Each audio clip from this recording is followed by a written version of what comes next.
안녕하십니까. 처음 시작을 하게 되겠습니다. 원래 이것을 시작하게 된 계기는 편의점을 하면서 제가 반근무를 하게 되었는데, 반근무하는 밤 시간에 그냥 멍 때리면서 있는 것보다 뭘 하나 좀 해볼까 하는 궁리를 많이 했어요. 뭐 다른 것도 좀 하다 뭐 말고 그랬는데, 뭐 하다 보니까 유튜브까지 왔습니다. 뭐 사진을 대신해서 이렇게 영상으로 찍다 보면 이게 저에 대한 삶의 기록일 수도 있고, 나중에라도 뭐 유튜브가 있으면은 나중에도 찾아볼 수 있으니까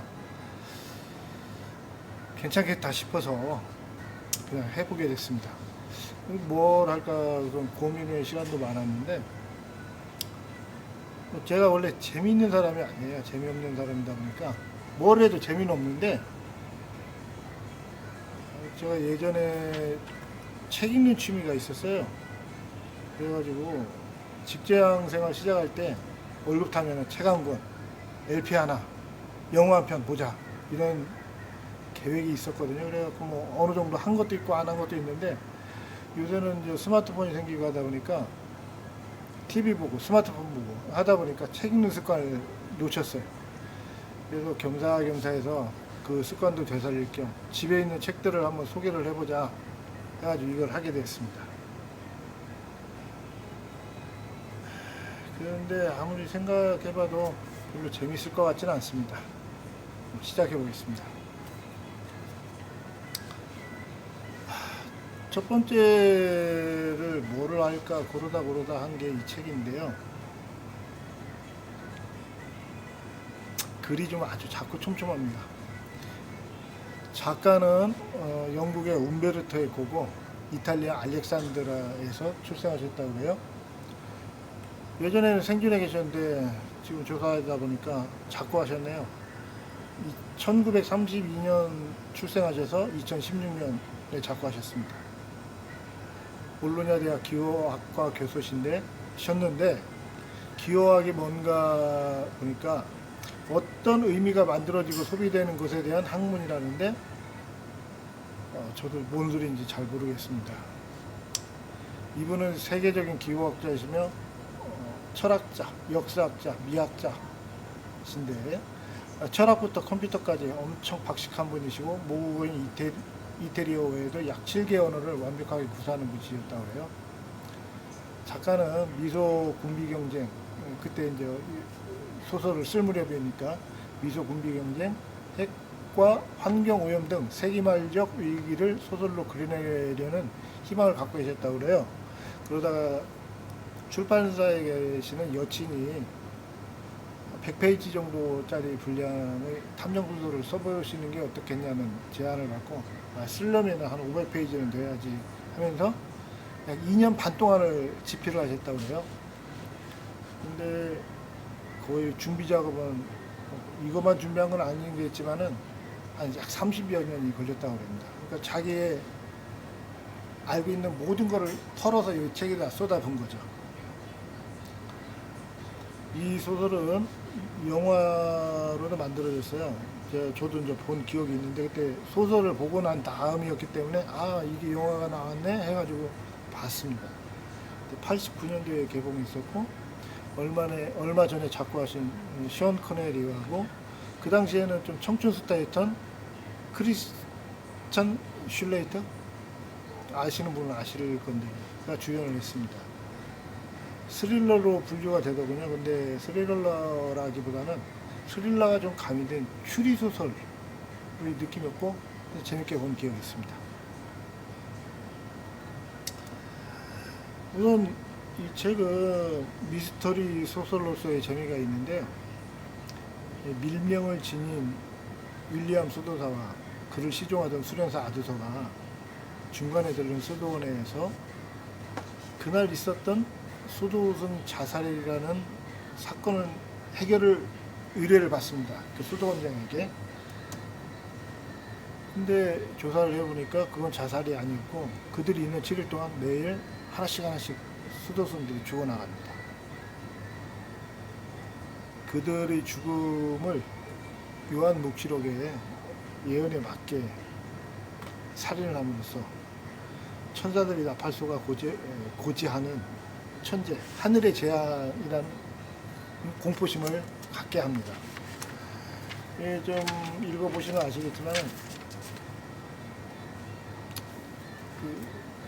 진짜 너무 웃음이라는 거에 대해서 시작된 것이었는데 하여튼 일이 막 힘들게 이렇게 꼬여가는 겁니다.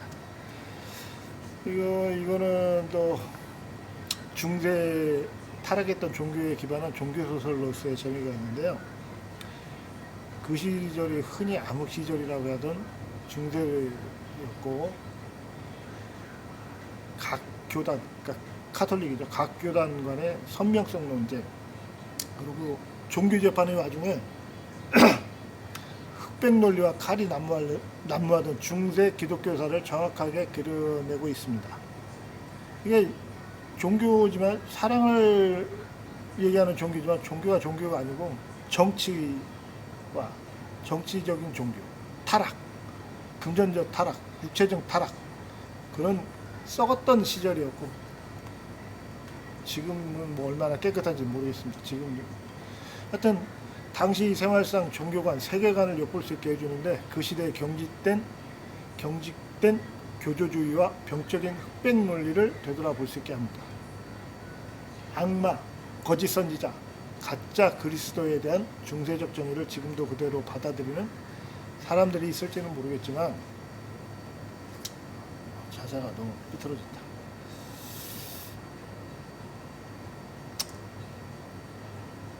소설 속 소재 중심 소재가 되는 지나친 교조주의자와 교조주의를 부정적 개념으로 정의하고 있습니다. 히라빈 조르바라는 책을 쓴 니코스 카잔차키스는 그런 얘기를 했대요.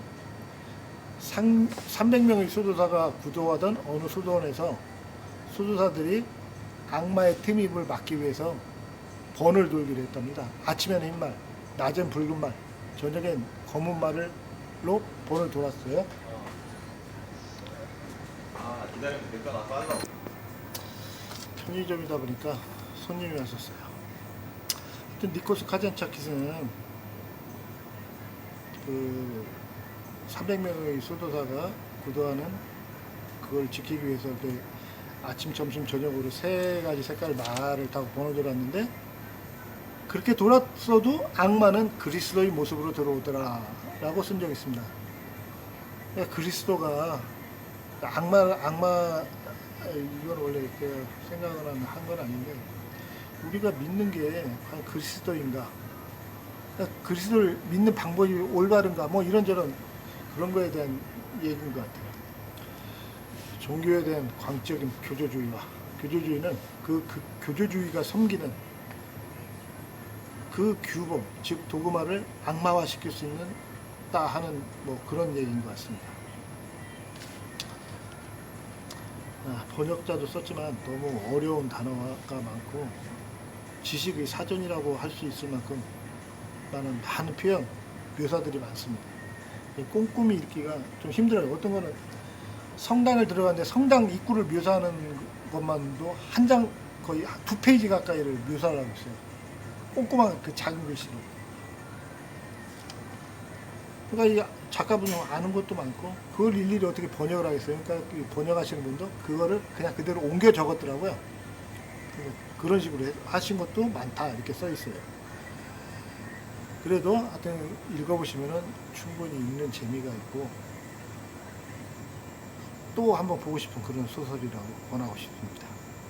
이제는 이게 좀 고전에 속할 정도의 소설이 돼서 찾아보니까 지금도 출판이 되고 있고 1권, 2권으로 나눠져 있어요. 요새 스타일로 글씨를 좀 키우면은 아마 내용을 좀 쓸데없는 부분을 좀 걷어내거나 해서 좀 단순화시키면서 출판이 되지 않을까 그런 생각도 해봅니다. 한번 권해드리고 싶어요. 오늘 첫 회다 보니까 너무 부족한 건 투성이고 재미도 없고 너무 죄송합니다.